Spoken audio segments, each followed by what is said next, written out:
Mari gothi baरिनिफ्राय मोनसे जायगायाव जुद्ध नांगासिनो दंमोन बेनिफ्राय बे जुद्धआव फंबाय मेदिनि बसुमतारी ना मेदिनीकान्त बसुमतारी वीर बिथाङाबो गोथै बारिनिमोन माने गोसोखांदों बिथांखौ मेरि सिगां आं बिथांनो आंनि खुलुमनाय आरो बावहरबाय खुलुमनायखौ लोगोसेयैनो गासैबो खैमारि ओनसोलनि रायजो राजाफोरनो खुलुमनाय बावहरबाय जिखिजाया दिनै प्राइमारि लेभेलाव मोननै मिटिं दंमोन दहाय फार्स्ट हाफआव सिलिगुरि प्राइमारियाव जादों बेनिफ्राय दा नै सेकेन्ड हाफआव दुइटानि उनाव जोङो अन्थाइबारि अन्थाइ बिल माने हारसाफोरनिसो जाजोब्बाय अन्थाइ बिलसो जाहैबाय अन्थाइबारि अन्थाइ बिल प्राइमारिनि मेलखौ दैदेननाय आफादगिरि नेहाथारि बिथांनि गासिबो उइंनि टीम बेवहायनो जोंबो बाहागो लाफैदों ब्लकनि जानानै गासिबो उइंनि दैदेनगिरि लोगोसेयै बे 19टा गामिनि मानगोनां गावबुरा बिथांमोनजों लोगोसे आंनिनो बिदा फंबाय आंनिनो बिब' बिनानाव आरोबाव दाहायसो एसे आगोल रिटायार जालांनाय आदै अमरेन्द्र आं गुथि लोङो हेडमास्टारमोन दखानाव गार्ल्स हाई स्कुलनि लोगोसे एसे आगोलाव सिनियर स्टुडेन्ट बा गामिनि जोंनि मानगोनांसिन बिदा जों एसे आगोल आर'नाइ होयो बिथांमोन आं गोलाव बुंनो सानाखिसै जोंहा आगोलावनो जोंनिनो ब्लकनिनो दैदेनगिरि फंबाय हाजोआनो गोबां खोथाखौ बुंलांखाबाय जों माने बेसे बा हाग्रामाखौ लाबोफिननांगौ लोगोसेयैनो जोंहा बावैसो सिगां जोंनावनो मावफैफिननाय बिथाङाबो बिजेपिआव थांब्रबनानै मा जाहैनांगौ आरो बिनि एक्सपिरियेन्सआ मा बेखौ नोंथांमोननो खोन्थालांबाय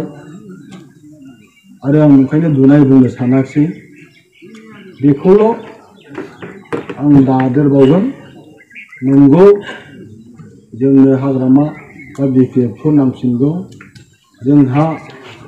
नैबे जायनाखि 5 बोसोर बारलांबाय बे जोंनि थाखाय एखे खोब गाज्रि दिन गोसोम खालिजों लिरनाय मोनसे जारिमिन जानानै थाबाय मानो होननानै बुङोब्ला बे 5 बोसोराव जों जेनाखि परिबर्तन सोलायनो लुबैदोंमोन रायजो राजाफोरखौ परिबर्तन लाबोनो खोथा होदोंमोन न'खर न'खर साख्रि होगोन गासिबो बिनानाव सेल्फ हेल्प ग्रुपफोरनो 75,000 करिया होगोन आरो गोबां सिमां गावनो दिनै एडुकेसन डिपार्टमेन्टखौ नायदोंमोन स्कुलनि छात्रफोरनि थाखाय गोबां खोथा होदोंमोन दाखालि एडुकेसन डिपार्टमेन्टनि मामोनलाय स्कुलफोर जाबाय गुणोत्सवनि रिजाल्टआव नुबाय बिटिसि एरियानि गासै स्कुला सबसे गाज्रिसिन आसामनि बिनि गेजेराव चिराङानो गाज्रिसिन चिराङा नो डाउट बै समाव मानो मेट्रिकआव आगोल फार्स्ट पजिशन मोना बिनि गाज्रि मोनसे जारिमिन दं जों मिथिगौ आं बेहायनो अफिसाव मेट्रिक गोलैदोंमोन बिसोर मेट्रिकखौ ओरैबायदि खालामदों माने जेराव 20 जन छात्र दं बे 20 जन छात्रनिफ्राय जायनाखि पास जाथारगोन बेखिनिखौल' होनानै माखासेखौ टेस्ट खालामनानै फरिखाखौ होहोखागोन ओंखायनो पास जागोनल'खाय नालाय बे पार्सेन्टेजआ बारायदों गभर्नमेन्ट साइडनिफ्राय उनाव फैबाय द्रप आउटआ चिराङाव मानो जाया बे मोनसे बिराद कुइसन जादों ओंखायनो गुणोत्सवआव चिरां डिस्ट्रिक्टआ बा बिटिसिनि रिजाल्टआ सबसे गाज्रिसिन बाय CMजों सोंखारि जादों रिजाल्टआ माने एथ' गाज्रि जादों बिटिसिआव बे फार्स्ट पजिशन सेकेन्ड पजिशन मोननायनि माबाया बेनो सिङाव माखासे मानसिफोरखौ परिखाखौ होखायाखै जाय पास जाथारगोन बेखौल' होनानै 20 जन बा 10 जना पास जाथारगोन बे 10 जनखौल' परिखा होदों 10 जनखौ होदों बेनि थाखायनो बे पार्सेन्टेजआ मोजां जानानै पजिशनाव थांदों खिन्थु सिङाव गेसाव ड्रप आउटआ बारा होननानै मोनसे गाज्रि रेकर्ड फैबाय थादों थ' बेफोरबो मोनसे जोंनो होनाय सिमांमोन खिन्थु दिनै रोखा जाफांगासिनो दं रोखा जोंनि बिसिनि रायजोफोरखौ नुगासिनो दं ओंखायनो बेल' नङा गोबां साइडनिफ्रायनो जोङो नुबोगासिनो दङ रायजो राजाफोरखौ आसा होबोदों साख्रि न'खर होगोन होननानै बुंदों सोर साबसेया मोनखो साख्रि होदों मोनसे खेबसे साख्रि होदों बे गावसिनि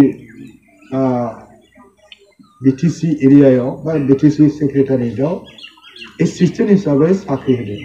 बहायबो एकदम सायख' गावसिनि लिडारफोरनि फिसाजो बिसोरनो होदों बिसोरबो खिन्थु ओरैनो मोनाखै बुरजा एमाउन्ट आं एमाउन्टखौ बुंनो हागोन BPF बा दस्रा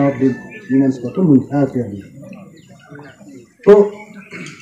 साख्रिखौ होनो हायोमोन बिराद साख्रि दङ दासिमबो बिराद साख्रि दङ दासिम खालि बेसेबांबाबो जादों आं जास्ट मोनसेल' एग्जाम्पल होनो जेनाखि साख्रिखौ होनो थाखाय बे दहाय फंबाया बुंलांदोंमोन रांखान्थिनि ओजों स्टेट लेभेलनिफ्राय एप्रुभेल नांगौ नङाबा होनो हाया होननानै ओरैबायदि मोनसे साख्रि जायनि थाखाय बेदि रांखान्थिनि एप्रुभेल जानांगौ जोंनि PNRD डिपार्टमेन्ट ब्लक लेभेलाव GRS ग्राम रोजगार सहायक GPC computer assistant account assistant थायो मेक्सिमाम हायर सेकेन्डारि पास बा BA पासजों बेखौ मोनो बेयो कन्ट्रेक्टुवेलाव बिसोरनो होयो दिनैनि दिनाव कन्ट्रेक्टुवेलाव बिथांमोना मा मोनो बोसोरे बिसोरनि बेथना इनक्रिमेन्ट जालाङो बिसोरनि माबाफ्रा गथ'फोर दंबा बे गथ'फोरनो फरायनायनि एलाउन्स होयो मेडिकेल बायसान्स एक्सिडेन्ट टेक्सिडेन्ट जानानै फैयोबा 5 लाख मेडिकेल इन्सुरेन्स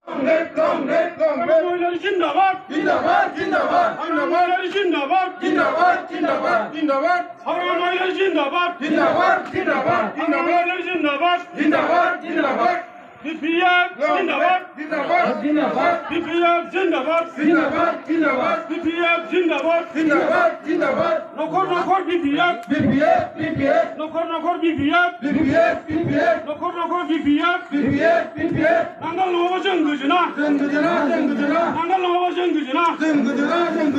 जोंनो नांगोलखौसो नांगौ जोंनो नांगोलखौसो नांगौ जोंनो नांगोलखौसो नांगौ